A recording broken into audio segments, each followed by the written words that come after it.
sweet J, a little aloha in our day. Spread a little aloha around the world at breakfast with Bob. Thank you, Poncho Man. Welcome back, everybody. Breakfast with Bob, our not quite Kona edition. We are brought to you by Master Spas. As fuels go longer, Hoka Let's Fly, DeBoer Wetsuits, Premium Plus Sports, and of course, our Challenged Athletes Foundation. Our first 30 years, we've now raised over $178 million and sent out over 48,000 grants to challenged athletes in 73 countries around the world. And next up is really one of our favorite people around. She's the #1 female triathlete on the PTO T100 circuit. She's won Alcatraz twice. She is a 2016 Olympian, simply the best in the world right now. Ashleigh Gentle joins us from her hidden estate somewhere down in Brisbane. How you doing, Ash? I'm good, thanks. How are you, Bob? Good, good. Is Josh making you a coffee? He better be. Yeah, so any background noise, we'll just blame it on Josh because he's making me a coffee. But yeah, I won't complain about that. So when you heard that they were going to do the Alcatraz course, or at least the swim part of the Alcatraz course, a race you've won twice, that this was going to be the next stop on T100, you must have been pretty excited. Yeah, I was pretty blown away. I thought that, obviously we know how unique the race is. Yeah. And yeah, to race the 100K distance over that course, obviously it's going to be slightly different from the Escape from Alcatraz course. But yeah, I was pretty excited and I was really keen to, make sure I was there. So when you look at this T100 and just the 100K, I remember watching you at was it Clash Miami? I think it was Clash Miami a couple years ago, and you won that race, and it was almost like the start of a new career. Here you are. What is it about this distance that works so well for you? Yeah, I'm not sure. It does seem like a long time ago, but also just the other day that we were at Clash Miami. And that definitely was the first race, I guess, of my new career. That was, the start of 2022. And I decided that I was going to focus full time on the middle distance racing. And obviously I had people tell me that they thought that I might do all right at the distance, but I was so unsure. I didn't know how I would go. I was leaping into something completely different, but it really excited me. And I think that, my training environment and coaching, and I think even the way I look at the sport has just changed so much. So I think that I kind of went into it as a really experienced athlete, but with really fresh new eyes and just with this new vigor, I guess. And I think that it really helped me have a new outlook on the sport and a new love for the sport. And I think that's really helped me get the best out of myself. So in 22, 23, 24, you've, I think, won 5 of these either PTO or T100s and finished second twice. So you've never been out of second. So obviously this thing does well. When you look back to, I look back to when you first got into this. You got into this like in 04, and then you were, silver medal as a junior, and then in Hamburg, another silver in Vancouver, and then you win the gold in Budapest 2010. So you had really early success. And then I'm sure you're thinking, okay, well, I'll go to the Olympics in 2012, and that I'll move on from there. Was that your thought after having so much success as a junior? Probably not. I think when I was a junior, it was just all about like having fun and enjoying it. And I think the first 2 world championships that I went to, I was only 16 and 17 years old. I was very, very young when I won those 2 silver medals at the junior world championships.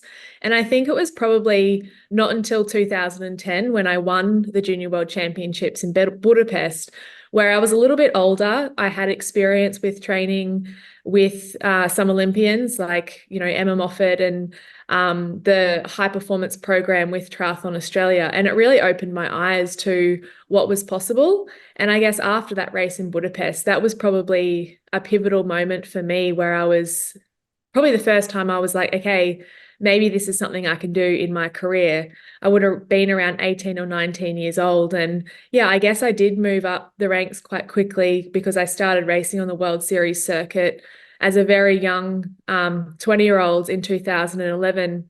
And actually happened to be the London Olympic test event was my first World Was Series that your race. first one? Was that where you took ninth? Yeah, I did. So I definitely just dove in the deep end. And I think that was really good for me because, yeah, I had some really, really great early memories racing short course and just, yeah, wanting to experience it all and just being a bit naive at times. But yeah, also I was very quite consistent and learnt a lot quite quickly. But yeah, that was so long ago now. I feel like I've been in this sport for such a long time, but I still really love it and I get so much enjoyment from it. So I also feel just so privileged that I can, yeah, step into this new career with this 100K distance and take all the skills that I learned throughout my, yeah, quite long career and keep trying to apply to them to this new distance and, yeah, just try and get better every race. So when COVID hits and the world shuts down, and fortunately PTO comes around, because I think a lot of pros would no longer be pros if it wasn't for what PTO did. Were you at that point before PTO came around? Were you thinking, okay, I think it's time to move up to 70.3? Probably not. I guess sometimes I was probably in two minds. I still had quite a big focus on the Olympics in Tokyo, but as everyone knows, the pandemic put a bit of a spanner in the works with everyone's plans around the world. And in looking back in hindsight, it was just such a crazy time. And I think I feel like at the time I handled it quite well, but then looking back, I would say it probably did affect me more than I cared to admit at the time. And yeah, it was hard to leave Australia and it was hard to kind of, yeah, live a normal life as a triathlete. So I think that, yeah, we're very fortunate that we can kind of come out of this and have, yeah, the PTO, yeah, doing what they're doing. And then this year, for the first year, creating such a, yeah, world-class series where we have so many races to race all across the world. So yeah, it's been a pretty wild 5 years. What's interesting is when you think back to when you're doing WTS, it's very similar. When you went to the start line of WTS race, the best of the best were always there, which is basically what you're getting with T100. And I look at 2012, 2013, you did 10 WTS races and you're top 10 in every one of them. So the consistency has been there from the beginning. And then, your rankings with the ITU, 24th, 15th, 7th, 34th, and then 12th in 2015. Going into that Olympic year, what did you have to do to make the team? Were you chosen early on, or was it something that came out in the last minute?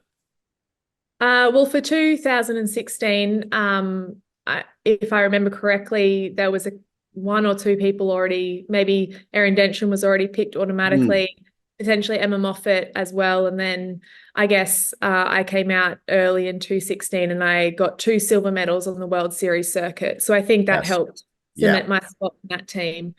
And then I can't even remember for Tokyo. I think, I guess in 2017 and 2018, 2017, I ended second in the world on the rankings. And then 2018, I won the grand final, but I guess on Gold Coast.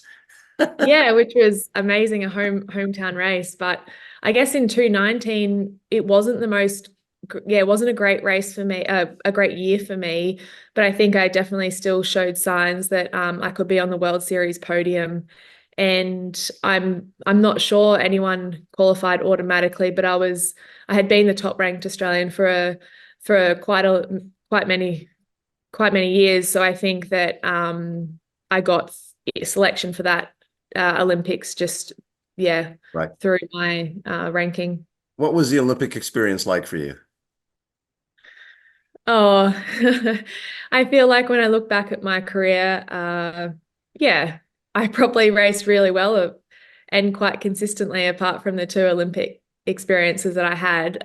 They were disappointing, and I guess I didn't showcase what I was capable of. And I guess that's unfortunate because, yeah, I really feel like I wish I could have shown, yeah, truly what I was capable at the highest level.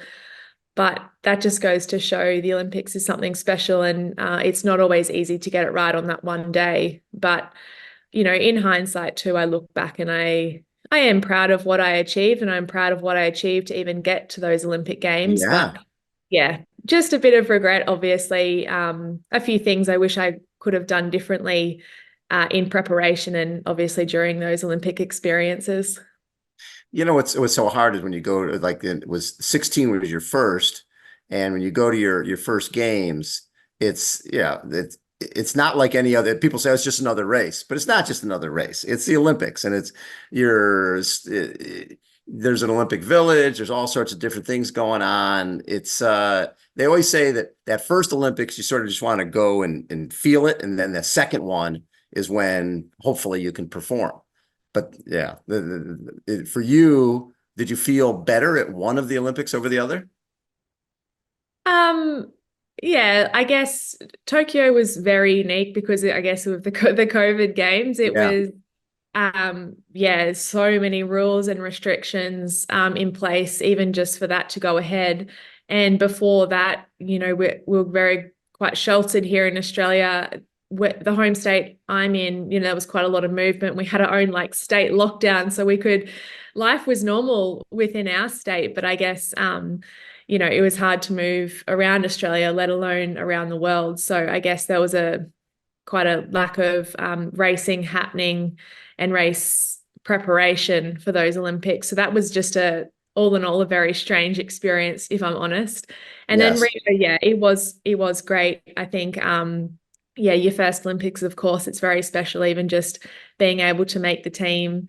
Yeah, I remember arriving in Rio, like all my bags got lost. My bike was broken. Like not many things went right, if I'm completely honest. But I think that I handled it quite well, considering all the things that were going wrong. But yeah, yeah, just a wild time in those Olympics, to be honest. Rio was pretty interesting because everything, I was there for the Paralympics and everything was so far apart. It seemed like the Yeah, stadium was here and opening ceremonies were there and the swimming was somewhere else. I was like, oh my God. yeah, Yeah. When we were in London, London was spectacular. And I'm sure England or London and Beijing was probably the same way. So now you've got this new career going and you're kicking butt and taking names. It's pretty fun. You've got what will happen after Alcatraz. yeah. It's been really exciting few years, definitely. And yeah, obviously, I kickstarted the year in Singapore a couple of months ago, but well, last month. But yeah, that was my first and only race I've done so far. So I'm Yeah. really looking forward to heading to San Francisco to trying to keep that rolling. And then I will actually return to Australia for a few weeks because I just need to reset here, and then I'll pack my bags and I plan to head to Europe to prepare for T100 London. Make sure I get over there in plenty of time to get over jet lag and get into the Euro lifestyle. So yeah, I'm looking forward to that. So another thing that's happening when you're in San Francisco is the Purple Patch PTO CAF evening that I think you and Alistair Brownlee and Jan Frodeno are going to be part of. That's Yep. on Thursday, June 6th. That should be fun. Yeah, I'm really looking forward to that. I feel quite privileged to have an invitation to that. So I'm really looking forward to, yeah, being part of that evening. And of course, it's for a really great cause, which is very close to your heart. So, yeah, I think that it's a great way to, yeah, keep involved with the community. And, yeah, I think it's going to be, yeah, a really special evening before that race. So what's cool about the evening is I think from 4:30 to 5:30 there'll be a special spin with Matt Dixon from Purple Patch and Jan, and then after that there'll be a social hour with you and Alistair and Jan, and Matt will do a little Q&A with you guys, and then people can do the ride virtually too. I think we've almost sold out the 20 in-person seats, and then I think it's 500 people at $50 each can do the virtual one, and it's $100 for people to join and hang out with you guys, which is going to be pretty cool. We'll have a couple of our challenge athletes will be there as well. Yeah, that's great. I'm really looking forward to it. I think, yeah, it's great that I can be involved in something like that. And of course, when you know that the funds that are going to such a great cause and they'll be used in such a great way, it's even better. So when did you and Josh meet? Oh gosh, now we're really going back. I was still in school, so yeah, I would say we met just as junior triathletes, racing the little junior series, probably around the Gold Coast. So probably 2005. We would have first met Wow. maybe 2006 actually, but we were on the same team the same junior team when we went to the 2007 Junior Worlds in Hamburg. So that's Oh, probably sweet. properly, yeah. Were you doing better than him at those races? He had quite a good junior career too, actually. Yes. He was there in Vancouver in 2008, the same one I was at, and I guess I got a silver medal at that time at that Junior Worlds, but he missed out on a medal, which just from a really bad transition, that was one of the coldest races we've both ever done. And he couldn't get his shoes on in T2. And I remember it like so clearly in my Oh, mind. He was in a breakaway with Vincent Louis and a few others maybe just Vincent and maybe one other. They had so much time, but Josh spent all of that time they made up on the bike in transition trying to put his shoes on. So I think he ended up fourth, unfortunately. But yeah, we've had some great junior racing together. But yeah, that feels like another lifetime ago. so when you guys travel and race the same race, is that hard?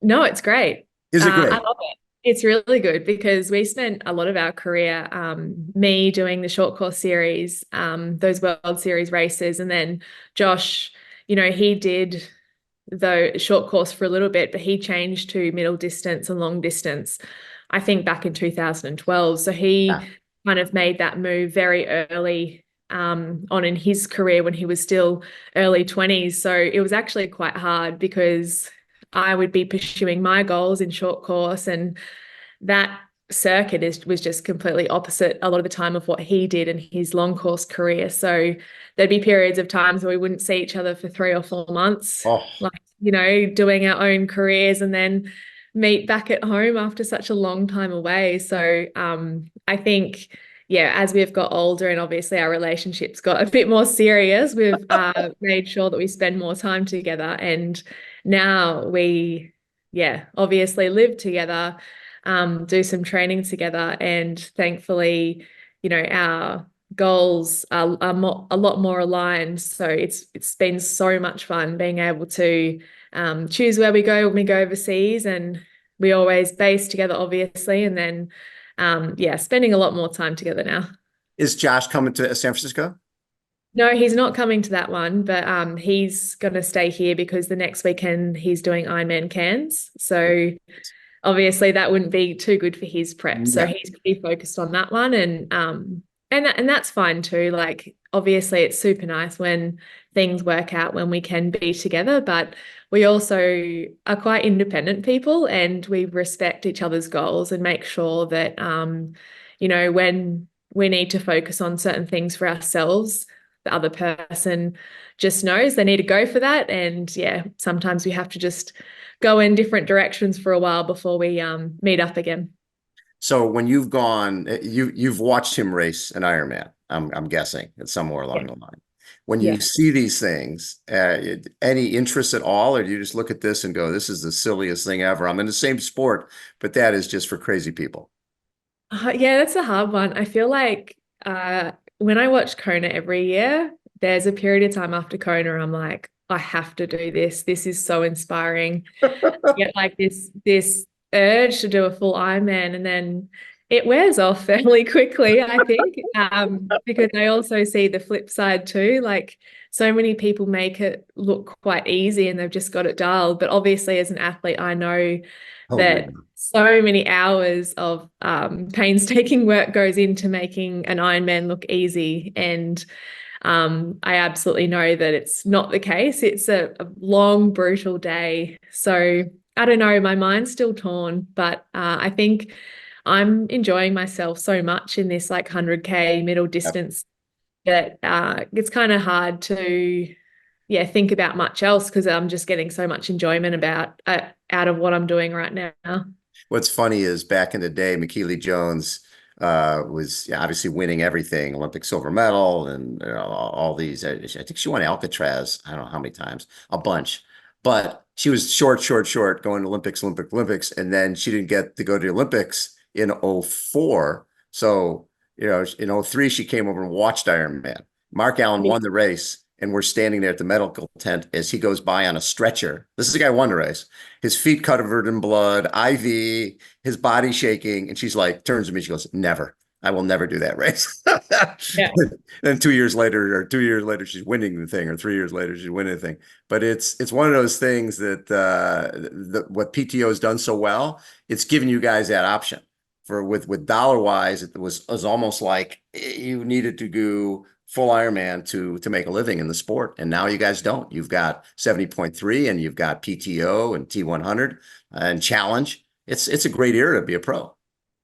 Yeah, we're very fortunate. I think that for me too, personally, I think I get the best out of myself when I'm just trying to focus on one thing. I think that's also why I kind of did short course and just stopped that and just moved across and then just tried to focus purely on middle distance. Didn't try and do like kind of both at once. I think that I get the most out of myself as well when I know that at these T100 races, like you said, like you're racing the best in the world every time, and it's not dissimilar to what I was doing on the World Series circuit. So I think that it's hard asking athletes about different things that they might want to do, because for me, I feel like I'm pretty just laser focused on what I've got planned this year. And if I try and distract myself with anything else, I probably won't get the best out of myself in the big goals I want to achieve, like in the short term.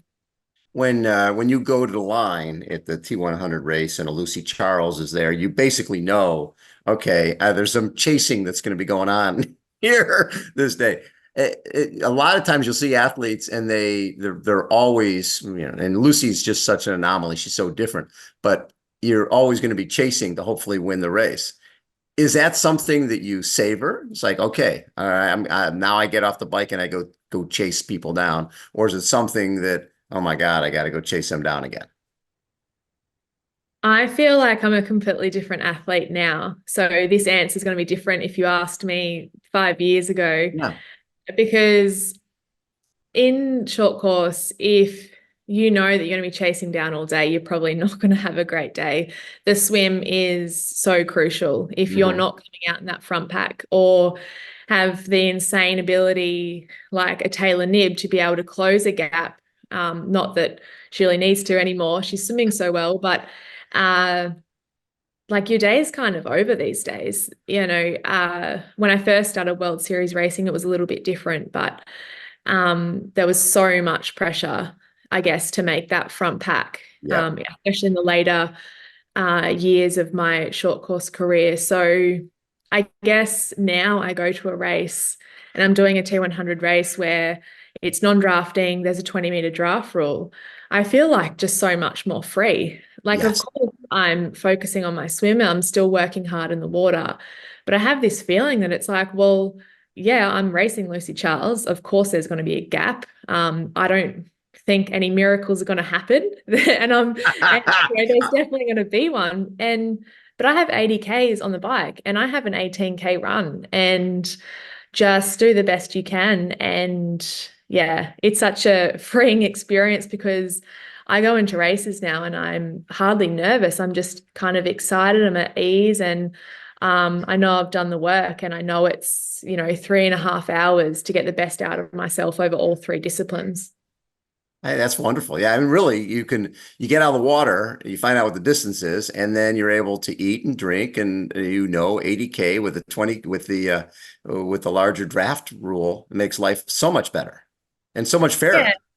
Yeah, for sure. And it's more like a complete race, and it really tests your abilities over swimming, biking, and running. And like I said, of course, like it's a big juggling act to try and keep all three disciplines at the highest level. But I guess that's my ongoing goal as an athlete, is just, of course, it's nice when maybe the gap to the front is a bit smaller. That's awesome. But I'm also not totally, I don't come out of the water now and know that my day's over if there is a 90-second gap. And, there's been times in short course where, it's been a bit shorter. I've had an ability to actually like ride and run ride a bit more conservative level. But there's also times in short course where the gap, was just too big. I've had to get onto the bike and just work as hard as I can to try and reduce the gap or just keep it as stable as I can. And I think those skills have converted quite well for me across to the middle distance because of course it was draft legal in short course, but a lot of the time it was just a time trial on that bike. You're chasing. Just chasing all day. And I think that mentally and physically those skills have converted quite well for me when it has been non-drafting races, because now it's just me. It's no one else that's in the bike pack that you might be towing around.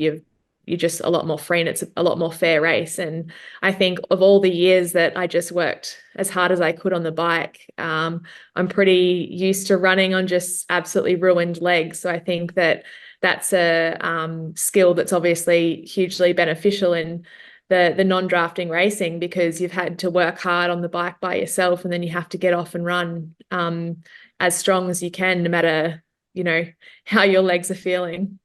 Well, what's so different is when there's a pack, when there's a pack at ITU racing, those guys aren't working as hard as you on a bike, right? They're able to save something for the run because they're able to draft on each other. You're racing out there on your own. When you look back at your career, what do you look at as the most important race for you? Something that told you something about yourself, maybe that you didn't know. Oh, that's a good question, Bob. There was a few races in my short course career that kind of stand out. I guess one, actually, thinking of just chasing like we was talking about, it just comes to mind, was actually Stockholm in 2017.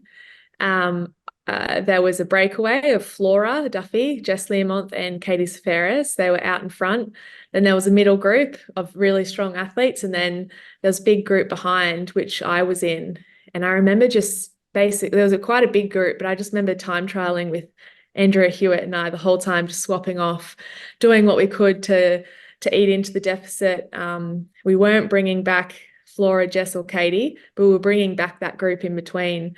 And the time gaps, though, were pretty depressing to that front group. And we just kept working hard. And I guess that run race was a bit hilly in Stockholm that year I did it. And I ended up running into third, just not catching Jess. And that was one of those days where I truly thought to myself, I didn't win, but I didn't give up, not for one second. I guess my mental fortitude in that race, I guess I look back and I think, I'm really proud of that. And I think that, obviously it doesn't always work out like that, no matter how much you want it to. But I think, you learn so much about yourself when your back's up against the wall and you really have to fight. So there's been a lot of races like that throughout my career, but I guess that one stands out. And then, of course, the grand final in 2018 in front of my home crowd, that was one of the most special races of my life, and one that, I'll definitely never forget. That is so cool. Did you had a lot of family out there? Yeah, I did. And I guess the Gold Coast is where I grew up, and it's where I started triathlon. So my first coach, Jenny Alcorn, and I guess so many age groupers and people that I used to train with were competing at the event or in the crowd, all of my family, all of my friends, and just such a unique experience to have such a huge race in your own backyard. And I guess as an athlete, that doesn't come around too much, when you can compete in front of your family and friends on your home turf. So I think, I really relished in that experience. And it was just so yeah, unbelievable that I had such a good day on that day too. I mean, you look back, you've been in this sport a long time, and you can tell that you still love it. That's so cool. Do you train primarily on your own, just you and Josh? Or you have a training group for swim, bike, run? What do you do? Yeah, I guess now I train primarily by myself. Thankfully, Josh tries to work in a lot of his sessions around mine too, especially in the swim. And that's really helpful for me because I've always got someone to chase in Josh in the water. And Yeah, so does everybody else. it's pretty difficult at times. But yeah, he definitely helps me a lot in that aspect, which is great. But yeah, I do a lot of other training by myself now after, I guess, having a whole career kind of in small groups, maybe one training partner at times with like a big training squad. So I've kind of experienced it all, but I'm kind of enjoying what I'm doing now, especially when you are doing the, middle distance racing. It's, probably not too much of a detriment to do some training by yourself, whereas a lot of, short course training, you kind of needed a group, especially on the swim and on the bike, to kind of create that dynamic that's, I guess, yeah, similar to the racing in short course. It's more of a crit format, so you really need Yeah. that acceleration. Very cool. Ashley, it's going to be a treat to see you in San Francisco. Thank you so much for being part of the CAF Purple Patch PTO evening. I think that's going to be a good time.